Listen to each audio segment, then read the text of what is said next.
Corporate appeal, quantity versus quantity. iiRcade's new game is more casino than golf and is the natural progression. Regression.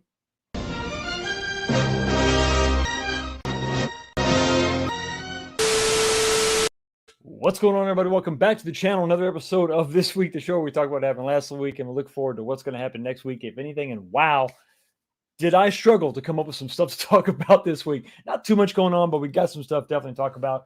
Am I going to be able to fill an hour? Absolutely. Absolutely. Hope everybody's having a great week. I had a busy, actually not so busy week, a busy weekend, trying to get a lot of stuff wrapped up done. I told you all about some of the stuff going on in the arcade. Was able to kind of wrap that up, get it to a certain point, a stopping point where I thought it would be okay to kind of share that with you.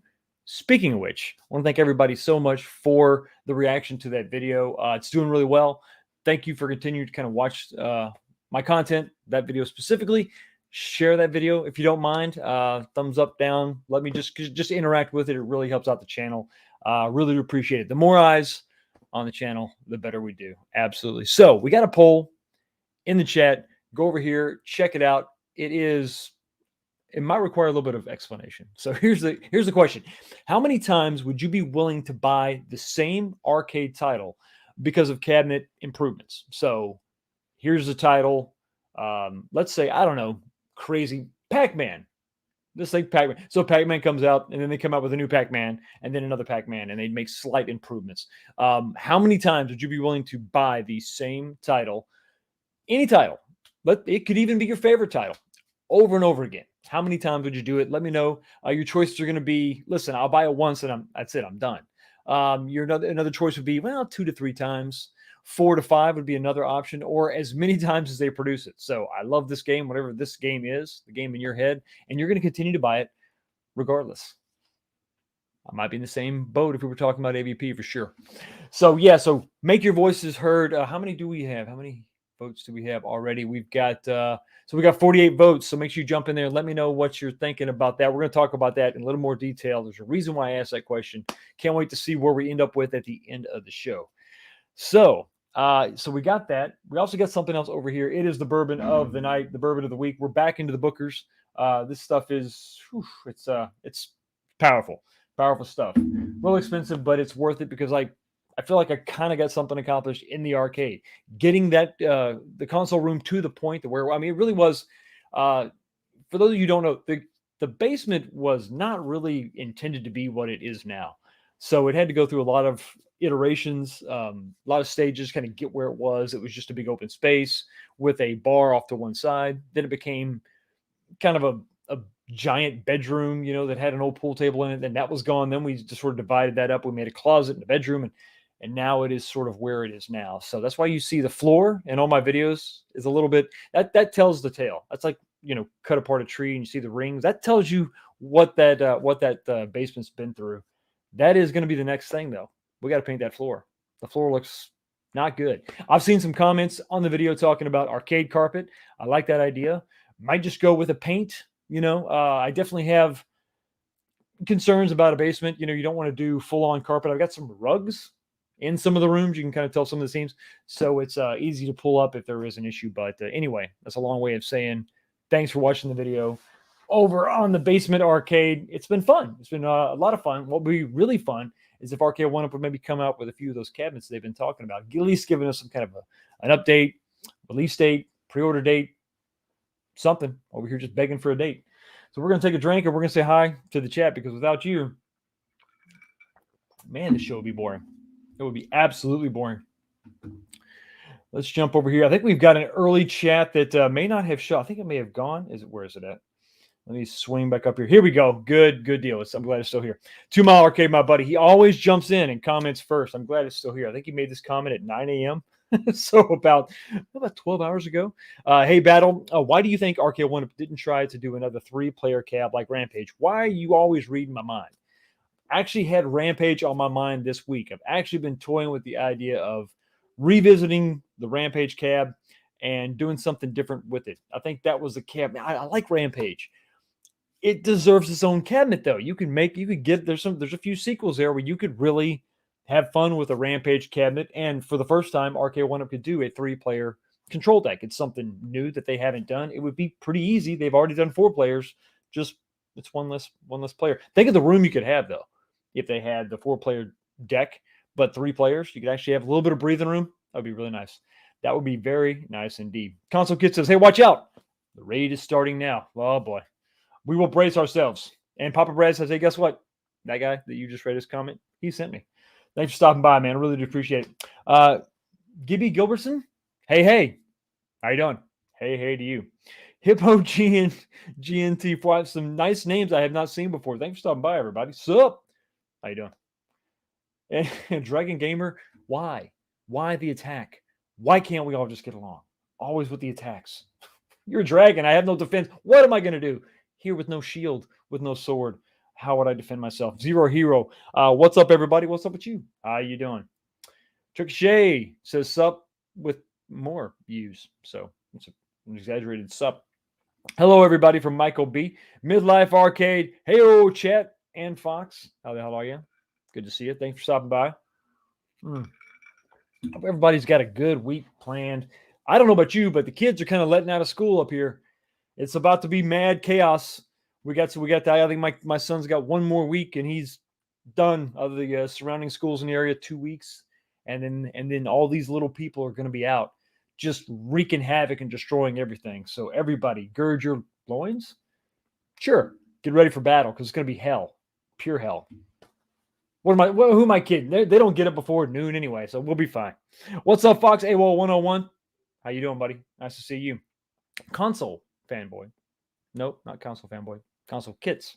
Justin with console kits letting me know he sent himself. That means he's in control. He will not be a slave to anyone. No, I'm not going to go somewhere somebody tells me to go. I sent me.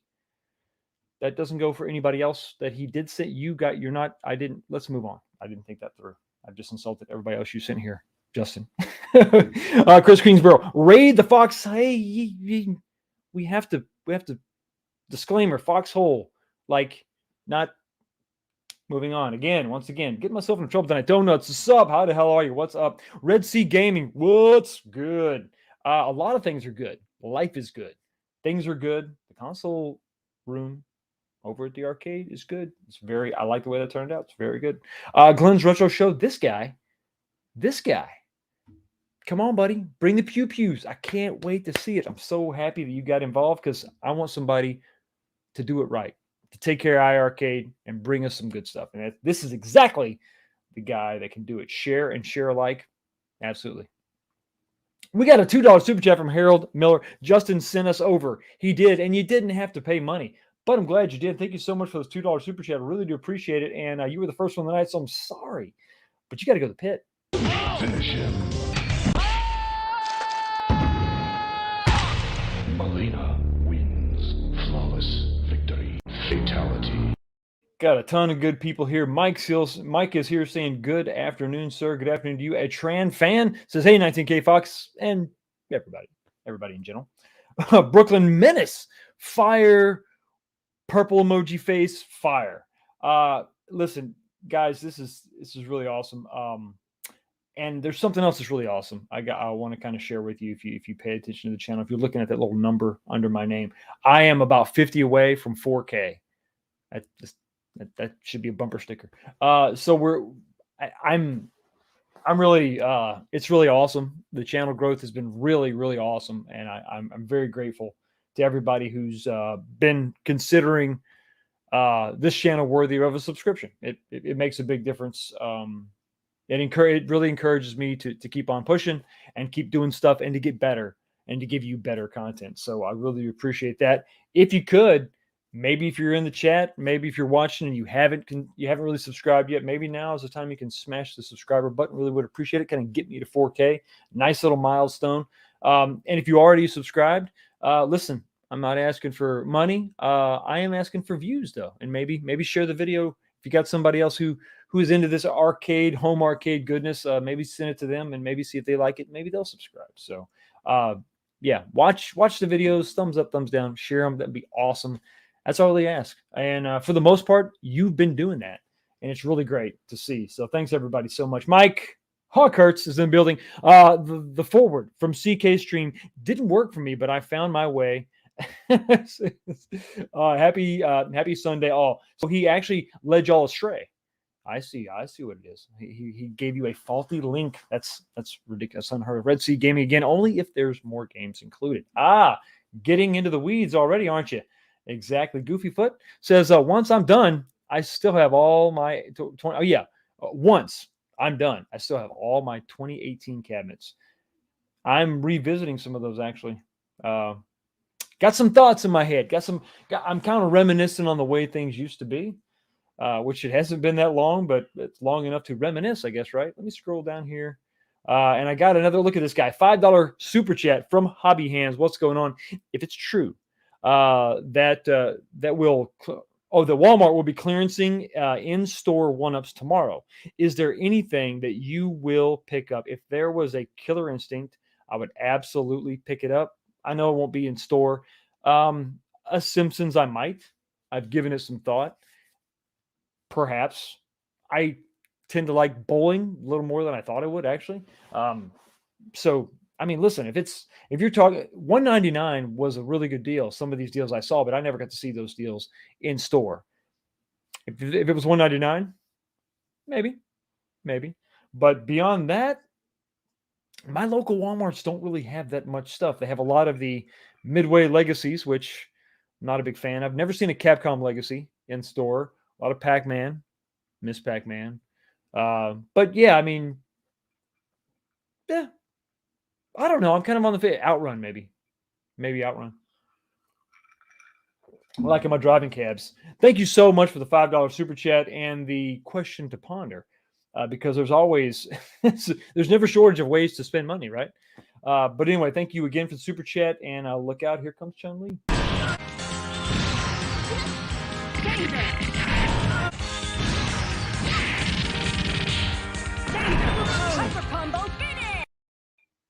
Exactly. You're singing my song. All I've seen at Walmart's are Pac-Mans and Midway Legacy. Exactly. I'm right there with you. And yeah, so it would be great if there was more in stock. It'd be easier to get a little bit more excited about that. But I don't know. I guess all we can get really excited about now is our first topic. Is the natural progression regression? What? So we're talking about the relationship between features and price. Some people call that value. Has been erratic as of late. Kind of an understatement of the year, right? When you're talking about price points, cabinets, what we have available, where they are now, it's some ways it's charting in the right direction. You look at what you were paying for a $699, what I call a premium 3/4 scale cabinet. You got examples of like T2.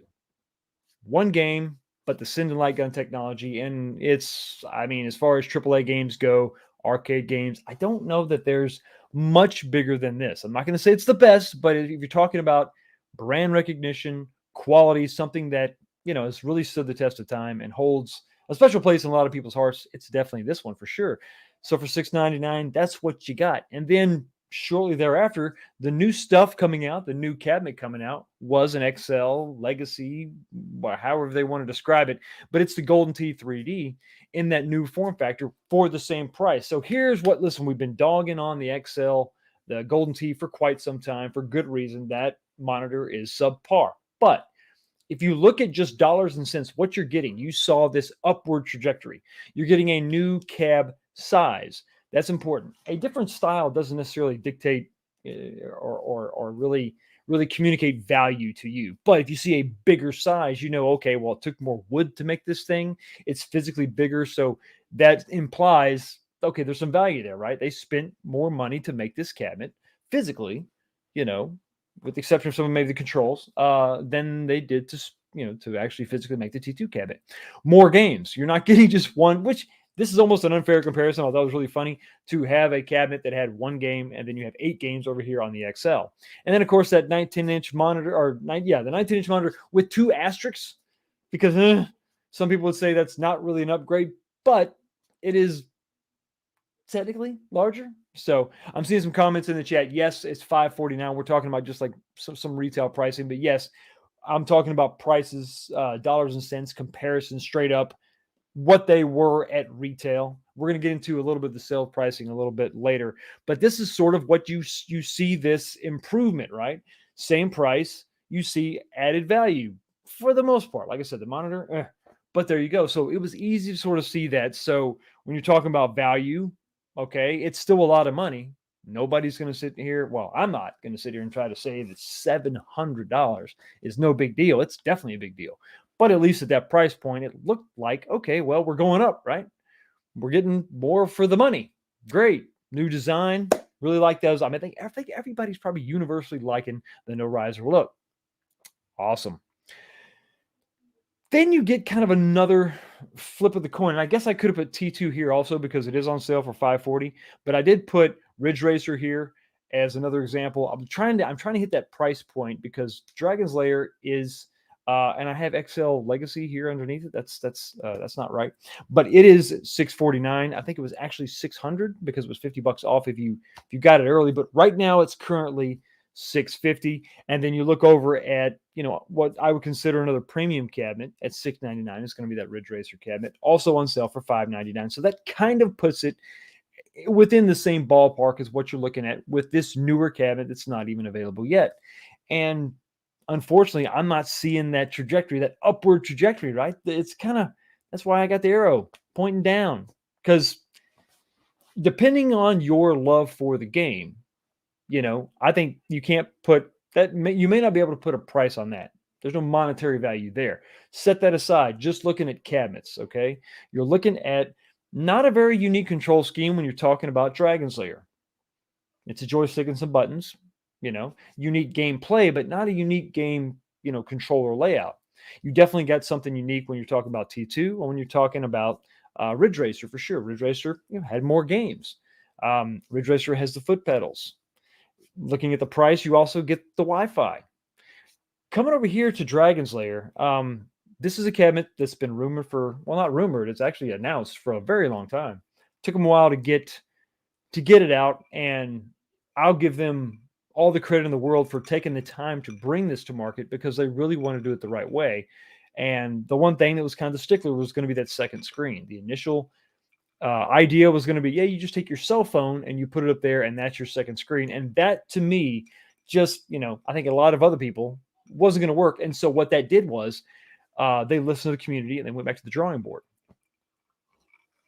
But now they're bringing this cabinet to market at the $649 price point with no Wi-Fi and fewer games.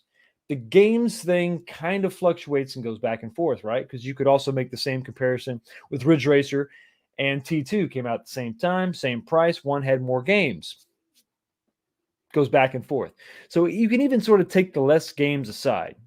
If it was 1-to-1, that's one thing, but it's only 3 games. Also, something I don't note here is that you lost your second variant. This cabinet was going to have the Space Ace variant. So you're going to have more options there as far as getting the cabinet you really wanted. So what we're seeing here now is, like I said, when I'm talking about value being erratic, this is kind of what I'm talking about. It's a little weird. It almost it's like, so what's the point of the Wi-Fi not being there? Is that not standard? It's a little bit confusing. So when you come into this and you're buying your cabinets, it's difficult to kind of gauge what really is a good deal. The value is all over the place. What am I getting for my money? It's a little bit weird, to say the least. But what's not weird is a $10 super chat from my buddy Ezekiel, the Chicago Retro Ranger, every week coming in hot. Says, "Hey Fox, read my message in the chat." I'm reading it right now. Is there another one? Hold on. He wants a twofer, and he'll get it. Let me scroll. Okay, here we go. So, sorry. This is still your super chat. So we'll jump over here and read this. Okay. Hey Fox, thank you for all that you do. Everyone hit the subscribe button and share the channel. Oh, I appreciate it. Fox, when you hit 5K, I will donate an A1 up countercade for you to raffle. That's awesome. Thank you so much for the $10 super chat. You didn't have to do any of that. I really do appreciate it. Yeah. Thanks, man. I appreciate it. And as always, here you go. Can't you do any better?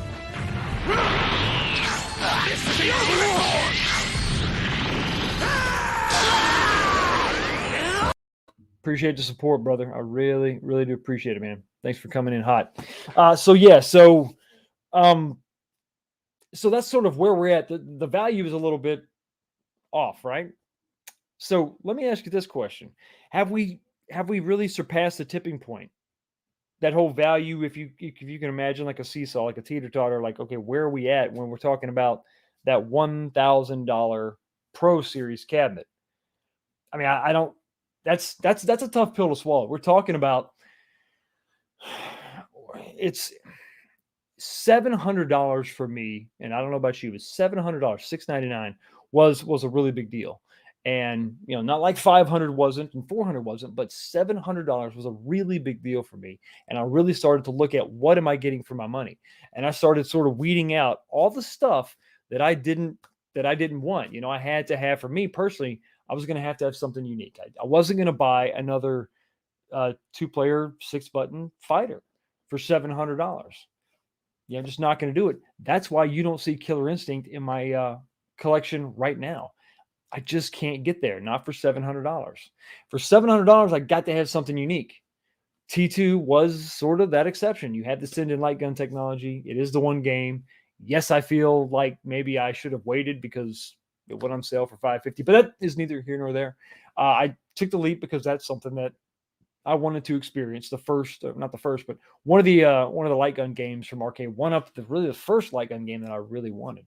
Same thing can be said about my decision to go ahead with Ridge Racer. Same thing. It had the rumble steering, so it was a driving game. It was more of the games that I like, that style, that mid '90s racer. But it had the rumble steer. It was a little bit of a different technology, something else to sort of help me realize that value. Okay, it's $700, but I'm getting something. The rumble steering. Not that we haven't seen that in other consoles and all that, but as far as Arcade One was concerned, rumble steering, this was the first time they introduced that. So for me, it was a little bit easier for me to perceive some of that value. I'm having a tougher time getting to $1,000. I'm having a tougher time getting to 1,000. I don't know about you. Maybe $1,000 is no big deal. Maybe once you've gone past, 5, 6, 700, you're like, well, it's too late now. It's going to have to be like the number one game, the greatest game ever. I keep saying Alien versus Predator, but really it's going to have to be something phenomenal. It's going to have to be something very unique. I want a unique control scheme. I want something. Killer Instinct Pro for $1,000. If that's the price point, I'm kind of hoping for 900. But if it's 1,000, I was kind of hoping for 800. But if it's $1,000 for Killer Instinct Pro, there's no way in hell I'm going to buy that.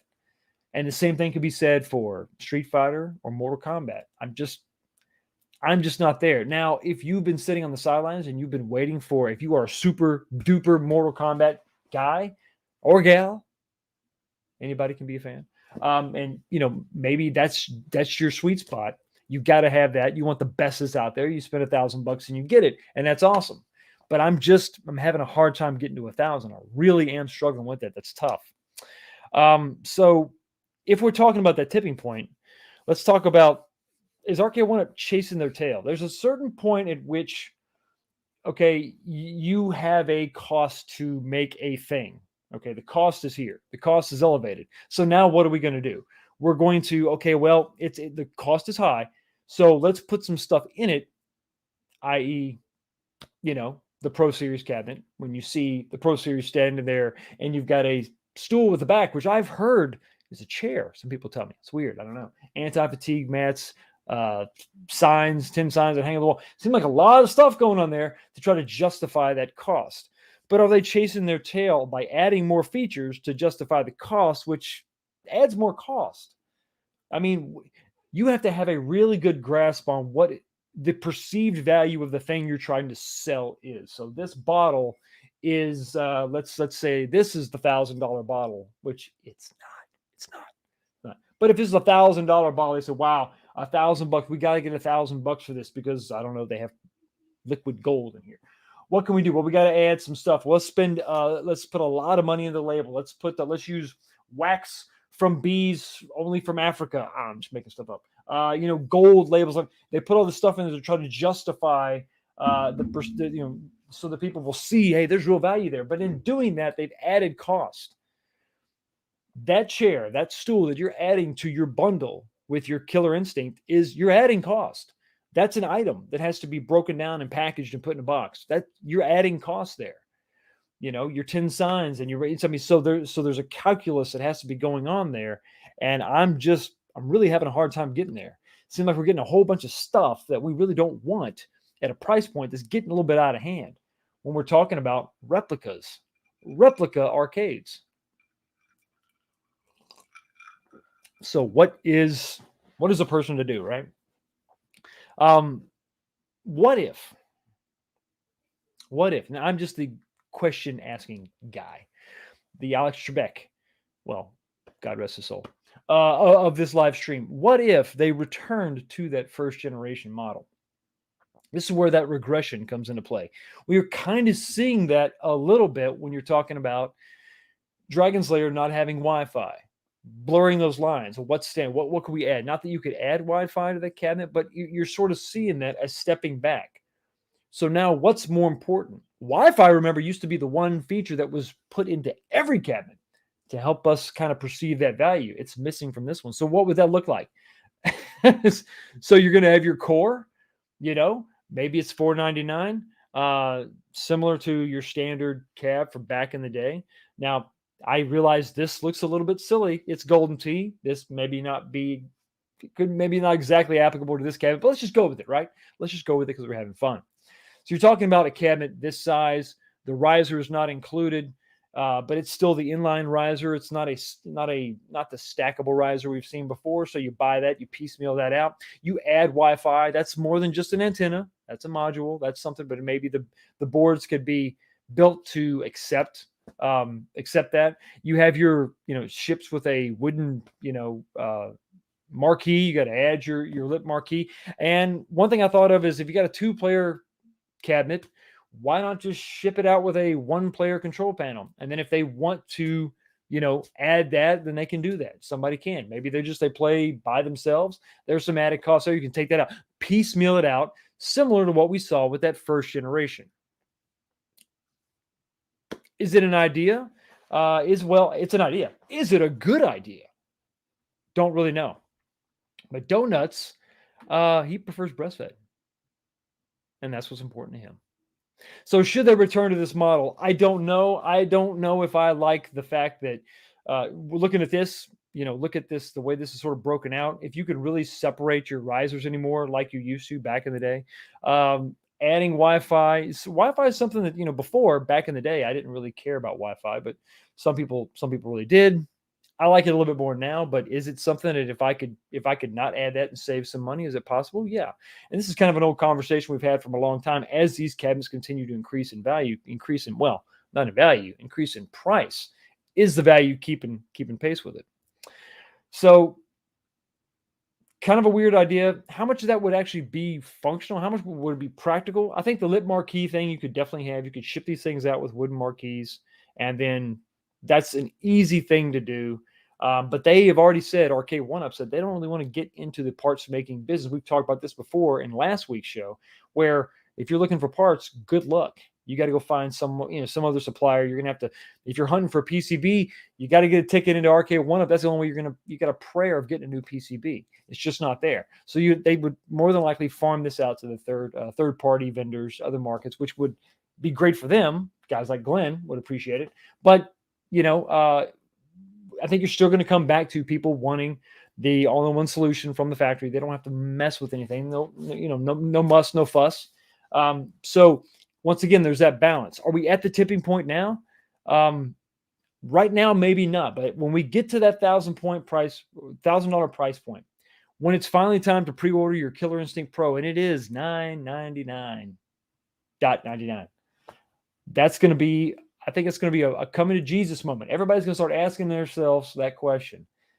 Is this really worth it? And we've been asking ourselves that question, I think, for a while, but we've been going with it. I think we're at the point where you're going to have a lot more no's than you are yeses, in my opinion. So when you look at the Dragon's Lair cabinet, when you're talking about Wi-Fi not being there, it makes it unclear. what is considered standard equipment? Because without Wi-Fi in 2022, it's a little weird. Moving right along to our next topic, corporate appeal versus the nostalgic consumer. Just for those of you keeping up at home, we would be the nostalgic consumer. Just like BCB 147 for a $4.99 super chat. Thank you so much. They said they need to look at what happened with Star Wars Pinball at 5.4. They went below 500 and sold out in hours. They need to stay within 450 to 600 most. That, I think, is most people's sweet spot. What do they have to do to get there? Can they get there? Is it possible? What are their hangups? Shipping costs, I think, are a big thing. It's almost impossible to get around shipping costs. I'm not making excuses for Arcade 1UP, iiRcade, At Games, anybody, but facts are facts. Shipping costs are insane. Chip shortages just delay products, but shipping costs, there's no way around it unless you build factories in America, and then you don't have to worry about that. So how much of that can they control? I don't know. I hope that those shipping costs have been reduced so that they can get, I think they can, because personally, I think they can get a lot of these products back down to that range. Absolutely. You see it sporadically. Why is T2 now 450? I'm sorry, 550 in most, well, not most, but in a lot of places. It goes on sale for 550 all the time. Walmart and Best Buy are always put it on sale. They kind of compete with each other. They go back and forth. So I think that they could comfortably put these at a price where they would sell like hotcakes. They really would. But will they get there, and are they willing to get there? Can they get? These are the two things, that balance, right? But I agree with you. That would definitely be a sweet spot if you're talking about a $400 to $600 range for these products. Would be amazing. Thank you so much for the super chat, because you are amazing. And but watch your back. Here comes Wolverine.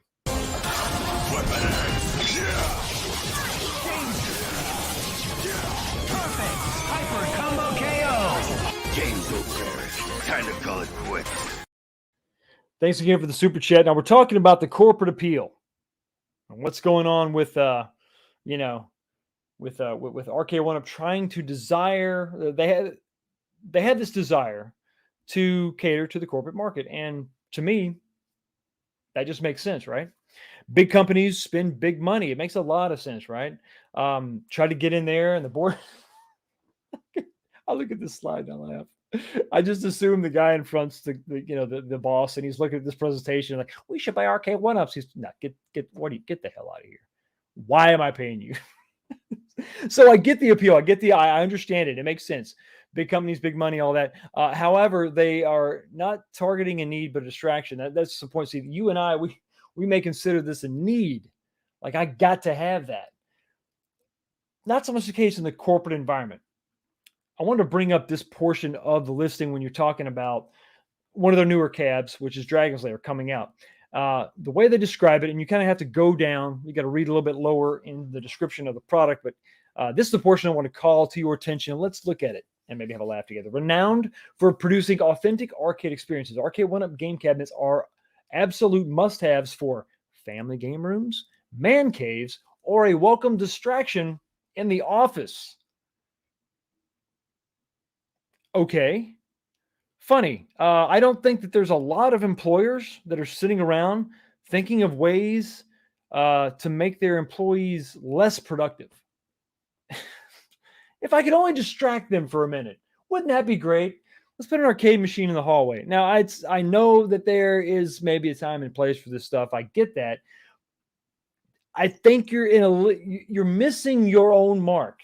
It's like you went out there and you put the target up and you're missing it. It really doesn't make a ton of sense on a wide scale. And another thing that they kind of, they've mentioned this. I've actually seen an Arcade 1UP in a waiting room. My dentist office had a Rampage cabinet in the, it was without the riser. It was obviously for the kids sitting over there. And there was no one even acknowledged its presence. They didn't really know what it was. Adults sure wasn't going to get on their knees and play this thing. So it didn't get much play. But they've also talked about waiting rooms. That's where the money's at. Some of these bundles are talking about waiting rooms. Well, The waiting room magazine rack, the thing that used to occupy your time, was replaced with consumer mobile devices a decade ago. They're on their phones. They're not grabbing a magazine to find something to do while they wait to get into whatever they get. No, nobody's doing that anymore. So I don't understand. There's not this big demand of corporations saying, wow, we've got this waiting room. Man, our customers need to be entertained. No, they don't. They've got access to the world in their pocket. Maybe you have a TV up in the corner outside, but everybody's got a phone. Come on, little old ladies and little old men have phones now. Somebody showed them how to use it. They use it. But that need doesn't really, I don't think it really exists. I think you're really missing the mark. Now, I'm not Captain Corporate. I don't know. I don't represent all corporate entities on the planet. So I could be way off, but I do know me. Some of the people that maybe are watching this stream right now, I think I know a little bit about you and what you're thinking. And, when we make a decision, when we see something comes up on the Arcade 1UP website, iiRcade comes out with a new cabinet, whatever, whoever the company is, we only have a few deciding factors. Number one is, do I want that? And then number two is, do I have the money? And if not, where can I get the money? What do I have to sell to get the money to buy this? Because that's really cool. I want to go get it. It's a little more complicated when you're talking about a corporate structure, any kind of business, because you think about the situation there and any excess cash. Okay, we got some free cash. We have some free capital that maybe we need to spend. It's going to be under attack by multiple departments and groups, all with competing interests. So you've got a corporation, a dentist office, a whatever, and they've got some money. What are the priorities there? It's a business. They're operating a business. They're trying to keep costs down, provide services to their customers so they can charge more money, right? So they can make more money.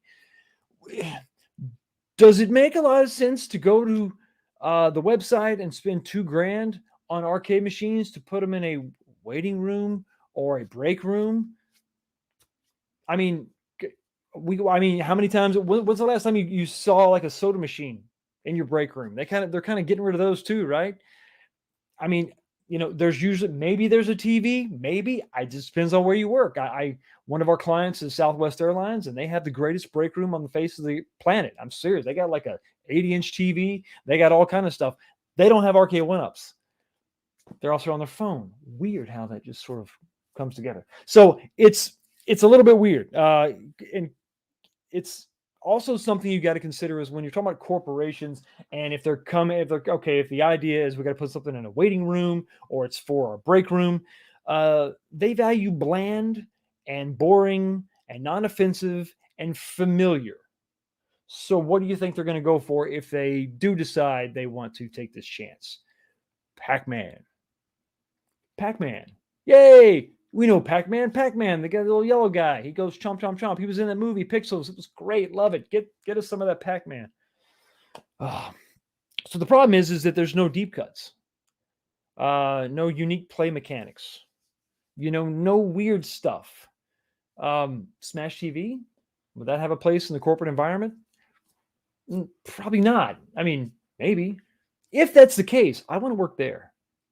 I'm like, but come on, you're stepping on landmines and your chest explodes and you zoom up and that's blood and guts and loud and killing people for money. I mean, listen, that's our idea of a great time, but we're doing that at home on our own time, not at work. This has always sort of been lost on me. This is like something that maybe if the guy that is in charge of the budget saw one in a Walmart, he might pick one up. But is anybody really saying, wow, I have all this money. I really need to deck out the waiting room. What am I going to do? I think they're going to buy a Keurig with a bunch of coffee cups, K-cups, so you can have something to drink. Maybe they can buy a bunch of bottles of water, maybe a nice fridge. I don't see this happening. But maybe it's just me. And then also you and I, we don't have to wait for the end of the fiscal year or, see if we were able to meet some sales margins or the thresholds to buy a cab. We don't have to do all that. We can buy it. Nostalgia, I think as as well as I know, doesn't make much sense. It doesn't really fit in an Excel spreadsheet. Nostalgia is the driving force behind most of these purchases. They are not good business decisions. A PlayStation or an Xbox or a Switch that can play current gen games is a one-time purchase of, $400, $500, $600, and that's it. And then you buy the games you want. That makes a little more sense to someone that's gaming. What we do doesn't necessarily make a lot of dollars and cents. Maybe not cents, but cents. Hits us in the feels, right? And nostalgia is the thing that's going to drive us to, do like day one purchases, or maybe two if they're on sale. Moving right along to the next topic, and casino golf, kids. Casino golf. So once the endless speculation was put to rest, we could finally wait. I couldn't finally wait to see what was coming up next from iiRcade. The endless speculation was, will they, won't they, when it comes to ports, peripherals. Oh, I got to do it again. Sorry, I did see this word, the peripheral, that one. Once we knew for sure that was okay, the cat's out of the bag. Awesome. Can't wait to see what's going to happen. But with that announcement, really, and I think that some of you have shared the same opinion with me and others on other streams, the big disappointment is that with the announcement of the accessory program, there was not a single title that was introduced that really would take advantage of that. Hey, boom, here's light guns. And oh, by the way, here's, insert your favorite shooter game here, whatever.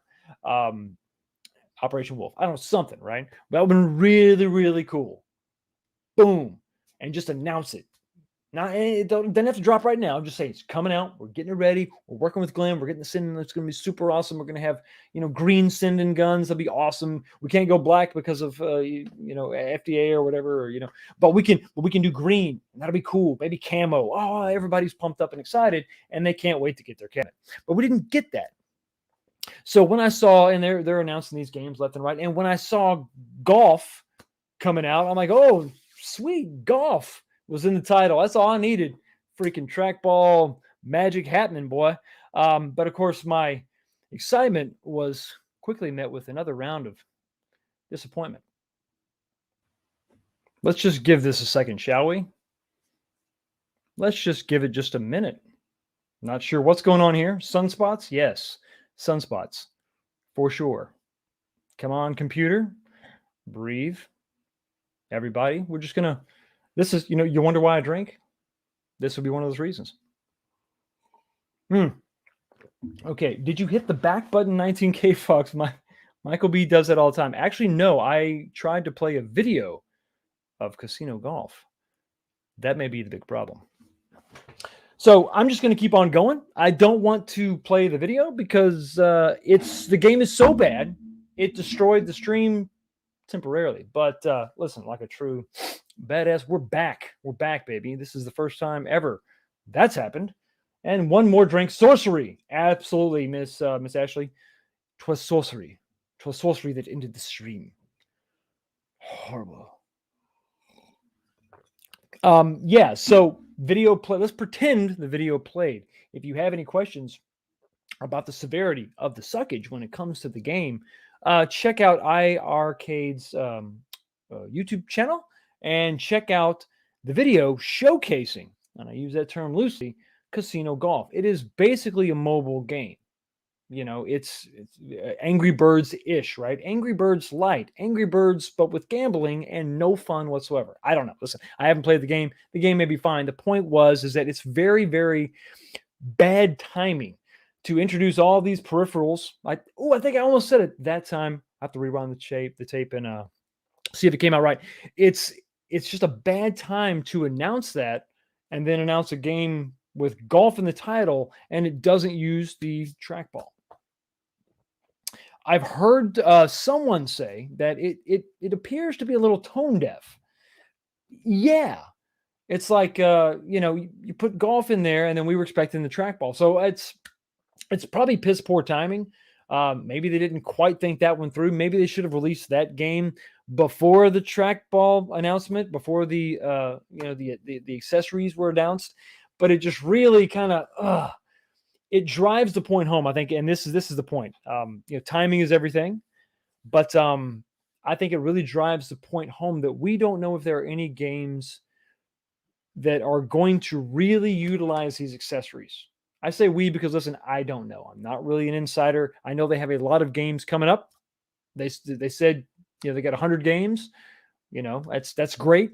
Hopefully they're better than Casino Golf, which I'm sure is a fine game, but this game is also $10. It's a little steep, which it looks like something that's probably free to play, but it's got some DLC if you bought it on iPhone. This is maybe a $5, $2, $3 game, something like that, but a $10 game, it kind of just listen. It really brings up those old points, right, where we talk about the potential. And man, you're talking about a console, home arcade / console that has the potential. Now is it? It's got all the potential in the world, but if we're going to have that to contend with, dude, this is not good. Not good at all. This stream is amateur. Yeah, you're probably right. Sorry about that. Not happened before. But anyway, timing is everything as made apparent by this live stream and the timeliness of that hack. We're going to go with hack. I'm going to write your number down, iiRcade. We're going to have a little conference call after this. But timing is everything, and iiRcade needs to put timing is everything. And with Casino Golf, iiRcade put it all on black to let it ride. They went home empty-handed. All right, I think I'm back on track mainly. So let's talk about the last topic for tonight, and it's really going to be quantity versus quantity. I know it's not how the saying goes, but hear me out. Bear with me. So last week we talked about, and I'll bring this slide up again. I know I have it. Here it is. We talked about the games, the amount of games, and then we contrasted that with the form factor. So we have 7 new games coming out this year, if the leaks are true, if the leaks are confirmed, and we have 14 different form factors. So there's more ways to play the new games that are coming out in a year. Probably new games coming out in 2 years. Doesn't make a lot of sense. So your depth is really all in the way you deliver it to the consumer, but it's not really there when we're talking about the number of titles, which I think is arguably much more important than the number of form factors you have. You could really whittle this down to about 5 or 6 different form factors and be good, and then crank out better titles. That doesn't really seem to be what they're doing here. So, we've seen many arcade fans, people that had channels that predated this channel and this show, and you see them get interested and hyped up and involved with the 3/4 scale community, and then they lose interest, and that's disappointing, but it's understandable. Arcade history is vast. When you're talking about the developers, publishers, the technologies, the wiring standards, all the stuff, when you really dig into arcades, the original stuff from back in the day, it was definitely new, uncharted territory. This is before, home arcade or home consoles even really took off at home, right? You had the Atari 2600. It wasn't till NES really kind of came in '85 that it really sort of got past that arcade bus and then really brought video games back into the mainstream. So it's got a long, long, vast history. As I turn the page to continue reading my notes. So it's not always about the title. We talk a lot about the game, right? You got a game, I've got a game. The game that is just in our hearts that we've got to have. We want to have. Man, I want to play that game. But if you're talking about arcades, the real deal, and I'll say that. It's not a derogatory term. They are the real deal, where these are great home, small representations of what they were. But when you're talking, it doesn't just come down to the title. Sometimes it's that cab that had that cool mechanic or artwork. There's something more to it than just the title. Sometimes it is just a title. Alien versus Predator kind of had a crap cabinet. It was just Big Blue. It was just kind of a generic cabinet. One of my other favorite games is Raiden 2. Another game that didn't really have a cool artwork. If you look and try to find it, the cabinets are fairly generic. Artwork is nothing great, but it was a game for me. But a lot of these cabinets, they had a thing. You would walk up to it, and it was a thing. You talk about, I think I've brought up Afterburner a lot recently because the more I think about this, the more I think about nostalgia for myself and dream cabinets, right? We always have those. And if you could really have your way, Alien versus Predator is a great game. But if I could have one cabinet, I've only got room for one, what would it be? I've really thought a lot about Afterburner. More and more it keeps coming up. And I'm talking about that Afterburner cabinet that would pitch forward, and side to side. It was an amazing cabinet. You think about it. It made an appearance in Terminator 2. Young John Connor was actually playing that game in the movie. And that's something that's just amazing. So, but the game itself is fairly simplistic. I mean, it's super arcadey. There's not a lot of detail going on. It's very sort of, it's kind of like Outrun, but in the sky, which is why I can't believe they haven't figured out a way to bring that home in the 3/4 scale cabinets. But it was that mechanism. It was that thing that you sat in that moved around and went side to side. It was crazy. It was more, like I said, more than just a title. So it's easy to get lost in all of the idiosyncrasies of what make an arcade function, which is another way you can kind of get down a rabbit hole. You can really kind of dig into the arcade cabinet itself. There's more there. There's more meat on the bone. When you're talking about what we got behind us, which is cool. I mean, I like these. I'm into them, obviously. Financially, I'm into them. But when you're talking about what's behind me, when you open up the back of this cabinet, it's mainly empty. I mean, you're talking about a machine that has a single voltage. There's no power supply with multiple voltages coming out. Their system on a chips are small PCBs mounted directly on a skinny little LCD monitor. And the controls are fairly simplistic. So what I'm trying to say is it's pretty easy to figure these bad boys out. It's really not that difficult. Most of the time, if you've got some kind of an issue, it's going to be your PCB, maybe your monitor, but most of the time it's your PCB. That or a connection on your PCB. There's really nothing else to it. They're all 12 volts. When you're talking about the arcades from back in the day, there was so much you could get into. Power supplies, multiple voltages. You're talking about the boards. You're talking about multiple boards. You're talking about, CPS2 when you're talking about Capcom, the A and B boards, You're talking, obviously, when you think of Neo Geo and the main board and you have the game cartridges that were like freaking this big that would plug in. There were so many different mechanics, so many different things going on. So it's easy to lose yourself in the world of the real arcades. So there's not much here as far as the nuts and bolts, right? How these things work is pretty simple.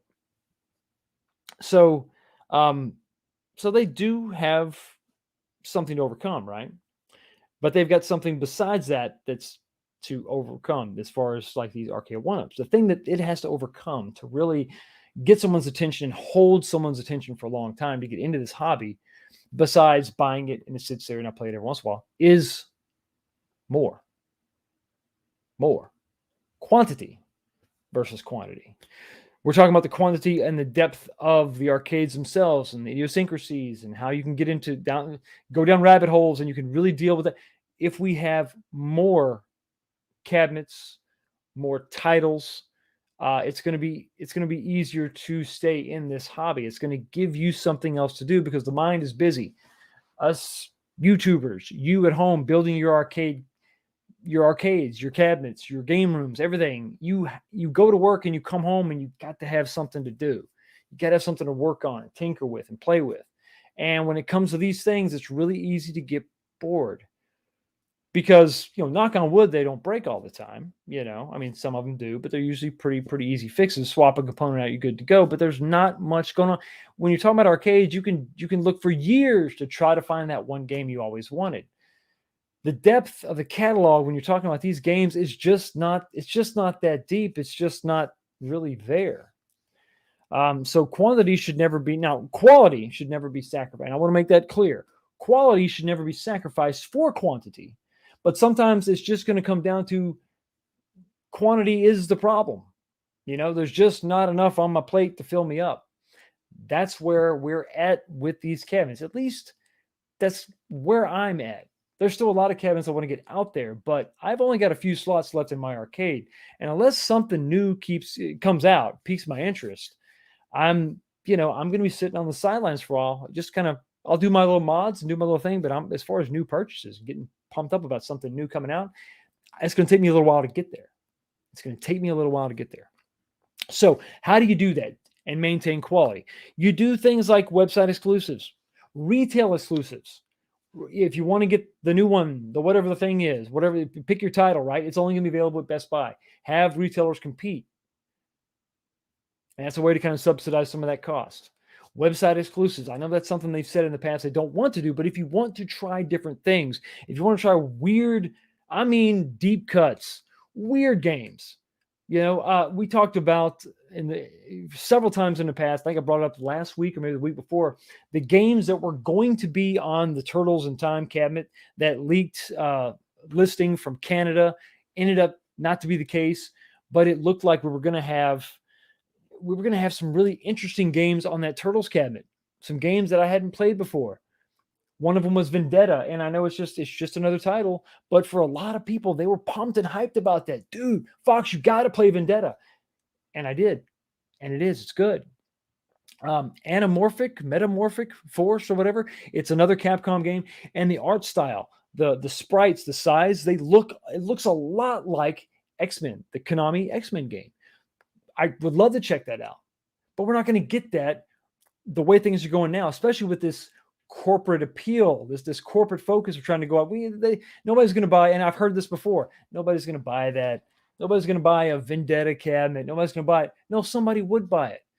But you can't do this thing where you're trying to make the cabinet that everybody on the planet's going to buy. That's not what this is about. Remember nostalgia? That's the driving force. It's going to be different for most people. It's going to be different for a lot of people. And different games are going to hit people in different ways. But if you can get these things down, and it's going to have to be a combination of things. We got to get the costs under control. Maybe go website exclusive. Maybe go different ways. But you got to be able to bring new games. You got to bring new titles. You got to bring new ways to play. iiRcade, new ways to play. Unique control schemes. We want that. Why don't we have a flight cabinet from Arcade 1-Up? Why don't we have that yet? More driving cabinets. Different unique control schemes. Burger Time. I don't know if Burger Time did well. I know it was limited and it probably didn't sell. They probably didn't sell as many as they wanted to, but that's a website exclusive and you take that chance. Smash TV, Robotron, Michael B, I know you hear me. You got to take a chance on those. You got to take a chance on those because the nostalgia-driven fan base that is here for you, been buying your products, are going to lose. You're going to lose interest. The depth isn't there, and I'm sorry, but not even the most dedicated, or even the most dedicated, are only going to buy the same 30 games for so long. You see the cycle coming back and forth, especially when it comes to Capcom titles. I'm a Capcom fan. A lot of you are, I'm sure, but if you notice, the Countercade has a combination of games that you'd love to have, but not in a Countercade. The head-to-head cocktail cabinet, wow, that's got a lot of great games that I would love to have, but in a different configuration. They do this a lot, it's like the 3/4 scale. Oh, I love it. It's almost perfect. Why doesn't it have Punisher? That kind of stuff, are we going to get another one where it's the same games we've had before that you could have bought in different form factors? We just kind of rearrange the order and put them in a different form factor. Come on. It's only going to work for so long. So I think, take less chances on form factor. We see this where they keep trying, and look at this. When you look at this list and these pictures, you think about it. Look at all the things on this slide that you haven't even cared to buy. I'm not talking about what you haven't had a chance to buy. Look at the stuff here. It's like, I'm sure there's several things on here that you just do not care. Like, I don't want that. I don't want that. I don't want that. I want like 3 form factors and I'm good. I don't need all this other crap. They're taking chances on the form factors and they're not pushing for new IP. They're not pushing for new titles. And that's what we're craving. That's what's going to keep us, invested. But if we see that it's just going to be the same old, we're going to get our fill and we're going to move on to something else. And you're going to lose what you've got. And what I think you've got right now is pretty awesome. For sure. Take less chances on form factors, take more chances on titles, because if multicades aren't your thing, and your must-have title may be way more likely found at auction than at Walmart, which I think that's where they wanted it to be, right? They wanted you to be able to find the game that you wanted at Walmart instead of having to go to an auction, having to go to Facebook Marketplace to try to scratch that itch. But if they're no longer the go-to place, well, then, you're going to have to go elsewhere. What'd you look at that? What the hell? Yo, the sign is real simple, B. It says wrap it up.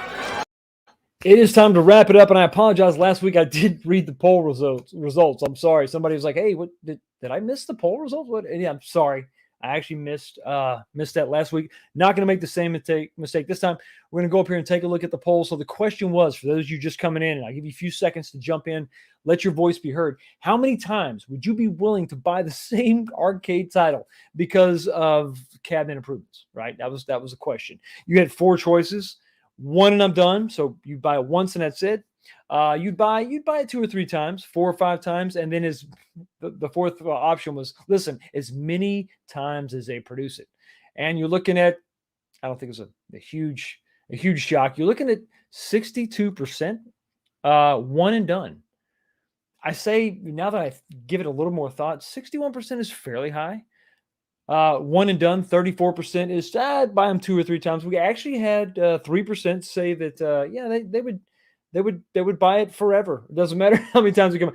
And then actually 0% would buy the same cabinet 4 or 5 times. That's with 131 votes. Very unscientific poll, but I think that kind of gives you the bandwidth of your audience. Most of us are going to buy that cabinet once. A very significant 1/3 of us would buy it 2 or 3 times. Some crazies will buy it as long as you keep producing it. But we're not buying it more than 3 times. And that's what this poll kind of tells me. And I think hopefully if you're listening, RK1UP and others, that they should also tell you that too. I want to thank everybody for hanging out with me. I want to thank everybody for being patient with me while I had a major screw up. I'm glad I was able to come back into the screen, to the stream that was really weird. I'm not going to try to share a video like that again, because I think that's what totally just locked up the whole thing. So not going to do that again. So I apologize for that, but I do thank you so much for stopping by. Remember, we're only 50 away from 4K. Click like, subscribe, all that good stuff. Share it. Y'all have a great week. Don't work too hard, and I will see you next time. Peace.